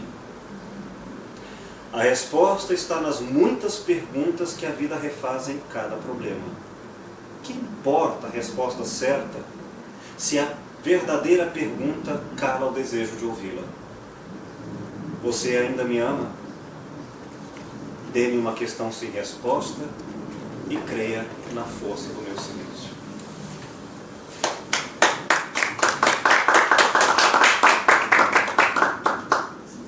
Nessa estrutura do poema, qual é o elemento utilizado para se afastar do automatismo de achar que ama enquanto apenas não está mais ruim? Não ter preguiça de sentir bondade. É um elemento de valor. Para algumas pessoas não é isso. Para algumas pessoas é sexo, entende? Para outras pessoas é o trabalho. Se você perder o trabalho, vai perder o gosto de viver e o sentimento. Cada um, sua resposta. Ter amigos anjos, cores no jardim, poesias no café da manhã. Tem que ter diariamente elementos que alimentem o sentimento existir. Do contrário, desaparece ou entra no automatismo. E, por último, uma outra forma de quebrar o automatismo. Perguntas. Quando a vida nos faz várias perguntas, a gente procura dar respostas, a gente percebe que existem coisas inadequadas. Então, se fazer a pergunta, até que ponto são respostas diferentes para o problema, entendem? Então, cada pessoa uma pessoa. Isso. Quando tem a resposta, você me ama, cada pessoa uma pessoa. Tem um item que cabe para ele. Ou é com sexo, ou é com trabalho. Historicidade e entendeu? individualidade. Só um minutinho que eu vou pegar os dados do filme. Complication. Complication. Nós somos muito complicados, né? Índio acho que vive melhor, né? É mais simples. Sabe por que é mais complicado do que uma teoria psicológica pronta para todos? Porque é mais simples a resposta. Você não precisa outra coisa senão ouvi-la. E se ouvir, a própria pessoa vai lhe ensinar como ajudá-la. Então, como poderia ser mais generosa a vida do que ter a resposta junto com a pergunta? Nossa, mas eu acertei na ponta, 9h30. Vamos lá. Queridos, algumas vezes, como o Lúcio disse no início da nossa aula de hoje, a emoção pode ser uma forma de intoxicação da consciência. Se eu, através de um dos estratos de percepção, de implicação, eu vou ao mundo por um jeito, e meu jeito é emoção, o que tiver no mundo, e é através do que tiver no mundo que eu vou me emocionar, não é? Eu me emociono com café. Ao tomar café eu fico feliz. Então eu preciso do café para eu entrar em contato com a felicidade, não é? Entrar em contato, fabricar, sim. Eu e o café fabricamos, por assim dizer, a felicidade. Então, eu e o mundo somos um. Agora vamos imaginar se eu sou profundamente afetivo. Portanto, é pela emoção que eu vou ao mundo fabricar meus valores, minha realidade, minha estrutura de pensamento. E se esse mundo aqui só tiver lixo tóxico, destrutivo, de emoções pesadas, e eu sou emotivo, ao abrir e ir ao mundo, o que vai acontecer comigo? Vai ser a lixeira. Eu vou morrer existencialmente. Às vezes, eu preciso ir ao inferno cortando as minhas emoções, porque se eu for lá emotivo, imediatamente eu vou engolir muito mais e muito maior do que se eu não estivesse no inferno. Aqui eu posso me permitir abrir meu coração, e se eu for no inferno e eu for emotivo, vou entrar tudo. Então nós temos que, às vezes, ter autonomia sobre a emoção para aumentar ou diminuir, porque aí entra, Pablo, o que você estava dizendo. O ruim não é o copo, não é isso, não é aquilo. É todo o ambiente que está infernal. Aí se eu abrir para a emoção, tudo que vier, até o café que antes eu gostava, se a sintonia for infernal, através do café eu não chegarei à felicidade. Vai me tornar muito infeliz. Administrar isso é entender um pouco dessas observações aqui. A ideia é que Dante, a personagem aqui, ele, por um pacto, um compromisso de amor não, entre a mulher que ele amava e ele, prometeram um ao outro jamais perderem um ao outro, serem fiéis. Então fizeram um pacto. Nós dois vamos ser fiéis até o fim. Só que você vai para a guerra. Então se você não ficar com ninguém, eu também não fico com ninguém, a gente fica perfeito. E aí eu faço uma promessa a Deus. Se você voltar bem, a gente se casa. E então eu sou tão tranquilo disso que chega o diabo perto de mim e fala: ó, eu garanto que eu trago o seu marido vivo. E ela diz: olha, posso lhe afirmar com toda certeza que ele vai voltar e não vai me trair. Fala: então tá, eu trago ele vivo aqui, se ele não trair. Agora, se ele o trair, você perde a sua alma. E ela faz esse pacto. Só que ele atrai. Resultado: ela entrega a alma para o diabo, querendo salvar a vida dele. E não percebe que o diabo já sabia que ele a tinha traído, então já tinha conseguido a alma dela. Por exemplo, quanto mais ele for entrando no inferno, mais ele vai ter que ir esquecendo dessas emoções, dessa capacidade de se emocionar. Mas depois ele precisa voltar para o mundo real, e ele precisa voltar a ter essas emoções. E como saber se elas vão voltar agora que ele já se acostumou tanto a não senti-las mais para se proteger? Perfeito. Por isso que ele vai usar uma personagem para saber como gerenciar as emoções. E essa personagem é tópico 10, raciocínio. Lembra que tem gente que morde a ponta da língua para não falar o que não queria, não deixar uma emoção crescer? Vai no corpo, dá um beliscão? É o sensorial. Tem gente que se alimentando bem, não piora certas emoções. Ou alimentando bem, melhora certas emoções. É via corpo. No caso dele, é via razão. Então ele evoca uma personagem que é Virgílio. Esse é o diabo. E aposta. Lúcifer apostou que você a trairia. Eu nunca traí Beatriz. O que fez? Bom, olha aqui. Eu estou encurtando a história. A partir da próxima aula eu trago um HD que eu estou separando vários vídeos de cada aula, inclusive desde as primeiras. Vocês vão ter todo esse material pronto. Trago para eu copiar. Naquele Slave Drive não, online? Eu não sei. Mas aqui está pronto. Bom, então ele vai ao inferno para poder salvar a alma da sua amada que foi perdida. Então ele vai como guerreiro, ele é um guerreiro das cruzadas, vai tranquilamente enfrentar os demônios, porque isso é tranquilo para ele é bom na espada. E quando ele vai ao inferno, ele faz uma prece: meu Deus, me ajuda nisso. Aí aparece um anjo guardião. Esse anjo representa a razão. O escudo dele. A razão mais a emoção permite que ele tenha autonomia. Às vezes não é a razão, às vezes a razão só piora. Quanto mais ela raciocina, mais ela conclui que está tudo ruim. Entende? Pode ser o quê? A fé. Pode ser o quê? Outra coisa. Isso a gente vai ver. Então, ele está desesperado porque ele está vendo horrores lá dentro. Agora chega a vigília. Beatriz, para merecer tão monstruoso destino, fez uma aposta com Lúcifer pelo seu retorno a salvo. Ela perdeu. Aposta? Que aposta? Lúcifer apostou que você a trairia. Eu nunca traí, Beatriz. Você traiu apenas a si mesmo, mortal, por tudo que é sagrado. Isso é interessante. Ele acha que é o mundo lá fora, ele não se dá conta de que é ele. Isso é alienação. Você joga para fora. E quando joga para fora, você não mais percebe a si mesmo. Não entendi. Meu pai morou no garimpo, e aí ele me contou uma coisa muito curiosa, que ele viu muitos matadores profissionais lá. Eles diziam que quando a arma pecava muito, quando já tinha matado muita gente, a arma dava azar. Aí esta arma, mesmo que seja um instrumento ainda funcional, eles jogavam fora. E era de costume não pegar essas armas. Outros assassinos profissionais, porque era uma arma que estava com muito pecado. Então era uma arma que poderia falhar, era uma arma que poderia dar problemas. O assassino acha que o problema não está nele, tá? Na arma. Ele transfere. Assim, se eu tiver raiva de você, ou se eu gostar de você, é como se eu não fizesse parte dessa interpretação. É você que me encheu o saco, e não eu que tenho o saco enchível. Entendeu? Assim, ele também coloca tudo para fora. Vem a razão e diz para ele: você só traiu esta pessoa porque antes se traiu, perdeu a lucidez. Jurei renunciar a todo prazer da carne até voltar dessa nobre cruzada. Eu me entreguei porque eu sabia que você seria fiel ao nosso amor.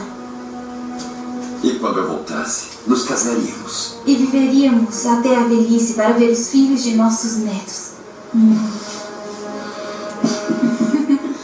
Amo você mais do que o próprio céu. Tome isto. Beatriz, isso está com a sua família há gerações. É uma relíquia. E dizem que guarda um espinho da coroa de Cristo. Por favor, traga de volta para mim. Grande Virgílio, guia-me no inferno, eu imploro, por favor. Eu devo salvar Beatriz, mesmo que isso custe minha vida. Conduzirei você, mas você deve abandonar toda a divisão de alma e livrar-se de todo medo. Como é que você vai se livrar do medo no inferno? Sabe que é a resposta dele? A resposta dele é assim: ah, tá, tudo bem. Só que ele não dá conta. Sabe quem dá conta? Ninguém dá conta. Então observe que cada um de nós tem zonas que não consegue manter a autonomia. Lá você se perde. Ah, eu posso ver esse filme que não vou ficar com medo. Depois nem consegue dormir direito. Por desrespeito ao seu limite. Mas se tiver que ir, que na clínica chegam pessoas de todos os jeitos, gente sedutora, que quer seduzir, para você livrar disso, você tem que manter a sua autonomia. A pessoa chora e é a pior pessoa do mundo, ou a mais sofrida do mundo. Você tem que desacreditar nisso como algo que não é verdade em si mesma. Isso acontece o tempo todo. Experimenta atender só, de amostra grátis, terapia de casal, os dois lados da história. Quando você ouve de um lado, fala, Deus me livre, põe fogo naquela pessoa. Você põe do outro lado, a história, fala, Deus me livre. Esse óbvio é o fim da clínica. Para se afastar, ele vai usar a razão. E aqui as aulas de filosofia clínica, está estudando racionalmente como fazer isso. Vamos lá. Eu nada temo. Então vamos. Nada, não? Vamos ver agora. A noite nos levará ao primeiro círculo do inferno, o limbo. O inferno tem 9 círculos. Lúcifer fica no mais baixo, horripilante sim. Há mais perdidos no inferno do que livres no paraíso. Posso ver seus pecados em vida. O barco de Caronte aumentou em tamanho e força através dos milênios, para compensar pelo número crescente de condenados. Comigo chegas à cidade do desespero. Comigo chegas à dor sem fim. Eu não gosto do que vejo. Agora conduzirei você ao fogo, ao frio e à escuridão eterna. Abandone a esperança todo aquele que entrar aqui. Como Deus permite isso? Deus permite o livre-arbítrio, mesmo para seus anjos. Como Deus permite isso? Aí, o que a razão está dizendo? É o seu livre-arbítrio que está escolhendo isso. Mas no estado de alienação é Deus, é a roupa, é o objeto, e é o capeta dessa pessoa que está me infernizando. Não é minha falta de generosidade, minha compreensão do que a atormenta. Então, nos vínculos de intencionalidade, eu estou vinculado ao sofrimento da outra pessoa. Porque eu não vou ajudá-la sem esse vínculo. E se eu não ficar a parte lúcida, e se eu começar a rir quando ela ri, a chorar quando ela chora, pura e simplesmente, eu não conseguiria ajudá-la. Eu serei mais um que estará afogando nas suas vaidades, nos seus desejos, nos seus delírios. Né? Bom, agora, dando um salto...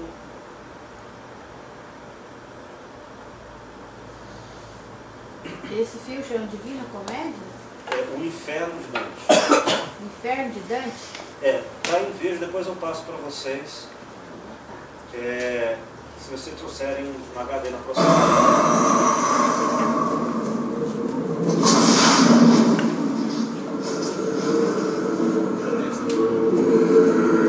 Virgílio, você desapareceu. Para onde foi? Sou um espírito puro, Dante. Não posso evitar que lute com seus inimigos. Sou apenas um guia. Outra coisa fascinante. Ele quer, assim como o diabo fez essas coisas na alienação, ele acha agora que é Deus que vai fazer isso. Qual a resposta? Não, foi o seu livre-arbítrio. Mas de novo ele insiste. Por que você, anjo puro, Virgílio, não veio aqui me salvou, estou lutando com todos os demônios e você não fez nada? Qual é a resposta dele? Eu não posso fazer isso por você. Eu só posso lhe ajudar. Mas é você que vai fazer.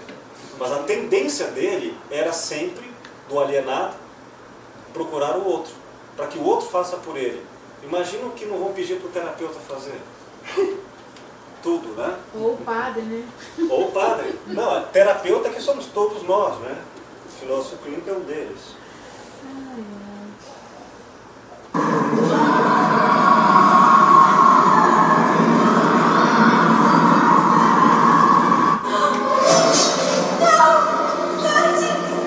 Isso aqui é muito pesado, esse projeto. Prazeres de seu sentido. Pense nas torturas que posso criar para tão pura, delicada e angelical alma. Bom, observemos que esse cara é um guerreiro. Ele está acostumado a matar pessoas. Então, para ele não tem medo da briga. Então, provavelmente, o que vai pegá-lo é outra coisa. Né? Vamos ver um exemplo disso, só uma amostra. Conte-me mais sobre sua vida na Terra, divino poeta. Conheço seus feitos, mas não o homem que você foi. Publius Virgilius Baro era meu nome. Era filho de um plebeu e, embora tenha morrido 12 anos antes do nascimento de Cristo, previ a chegada dele nos meus trabalhos. Que lugar é este, Virgílio? O primeiro círculo do inferno, o limbo. Aqui sofrem aqueles que não pecaram, mas que não tinham a necessária fé. Esse é o reino onde vivem os pagãos virtuosos e bebês não batizados.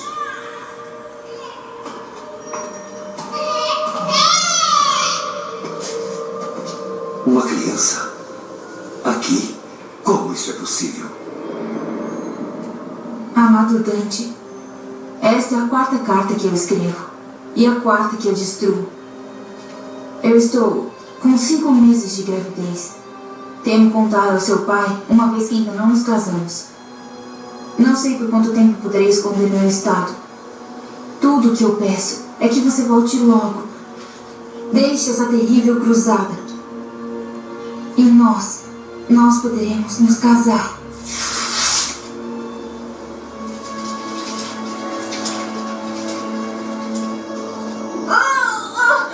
Minha senhora, o que foi? O bebê!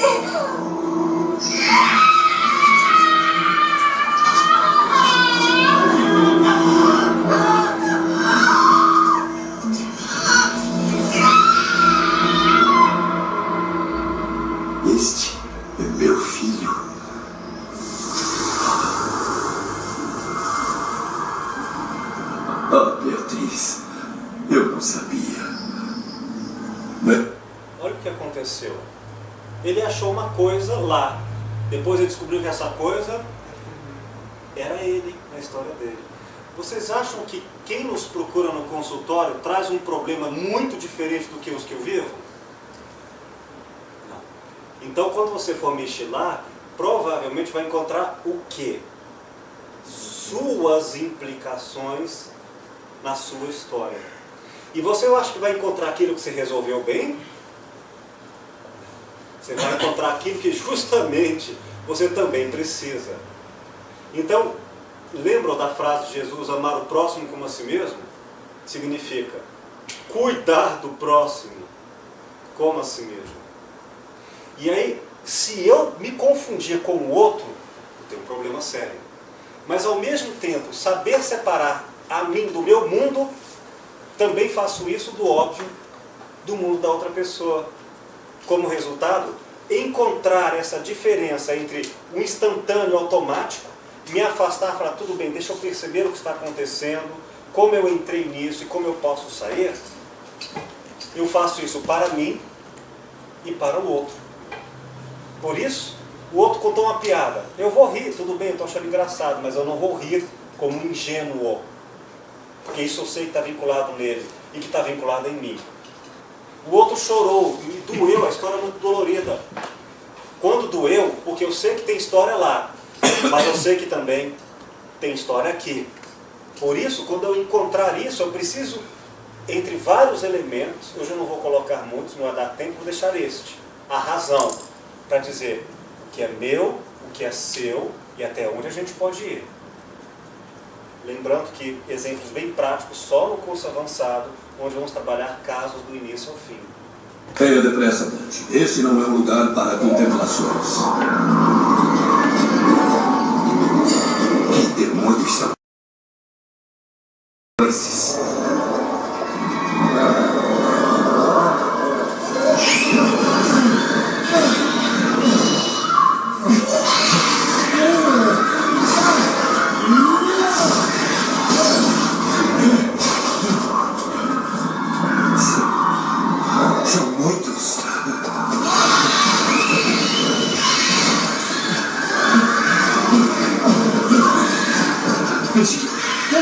Aqui comigo, Dante. Ele só pode guiar.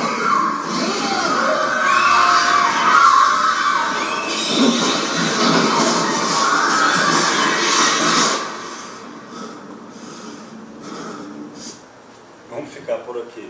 Seja a luz ali, filho, por favor.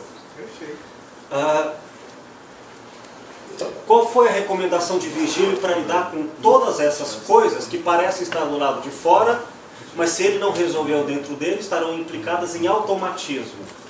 Traduzindo. Fulano me contou, quebrou a janela de vidro quando jogou a bola. E eu entro em automatismo mecânico. Perco a consciência, ela está falando, eu só estou ouvindo a minha história. Como é que eu evito isso? Recomendação de Virgílio? Deixe isso. Isso aqui, quanto mais você ficar aí, mais prisioneiro vai ficar. Se afaste. Por isso é muito difícil eu ajudar quem está perto de mim o tempo todo. Porque eu já me confundo com ele. Por isso eu tenho que me afastar. Esse afastar implica como uma forma de aproximação. Espera aí, a Alba me falou algo que está no mundo dela, mas pegou em mim uma interpretação. É óbvio que ela disse isso. Não, não, não. Afaste-se disso. Isso aí foi a maneira como eu entendi o que ela quis dizer. Eu tenho que não me confundir. Então deixa eu, de novo, me explica isso melhor. Tal. Até eu perceber que eu poderia interpretar de um jeito, mas ela tem um jeito dela. E as aparências enganam tanto, tanto, que a gente cai nisso o tempo todo. Qual a solução de Virgílio? Afaste-se o tempo. Tempo. Uma das coisas, concluindo a aula de hoje, com várias outras possibilidades, é uma introdução, na próxima aula eu faço uma pequena revisão desta. A recomendação dele se afaste do óbvio, não é da pessoa. Entende? É do óbvio. Isso eu faço por vários diferentes organizações da malha intelectiva. Se é a razão que me faz deixa eu analisar o que ela está dizendo, então a razão vai me salvar do inferno que é se misturar ao outro, querer me salvar nela, querer condená-la por minhas próprias culpas. Se for a emoção, generosidade, carinho por essa pessoa, vão me fazer eu não me confundir com ela. Às vezes ela está com muita raiva e por carinho eu sei que isso não é ela, que isso não sou eu. Eu percebo que a emoção me traz lucidez. Às vezes é o corpo. Se você não dormiu bem à noite, você está com sono, e isso te faz mal, você vai perder outra pessoa. O que é? Vários desses elementos a gente vai estudando pouco a pouco. Só como um estímulo, mais as considerações que o Lúcio disse. E depois em vídeo complementar que eu entregarei para vocês. Valeu a aula de hoje? Muito. Como diz um sorvete amigo meu, que bom. Obrigado, gente.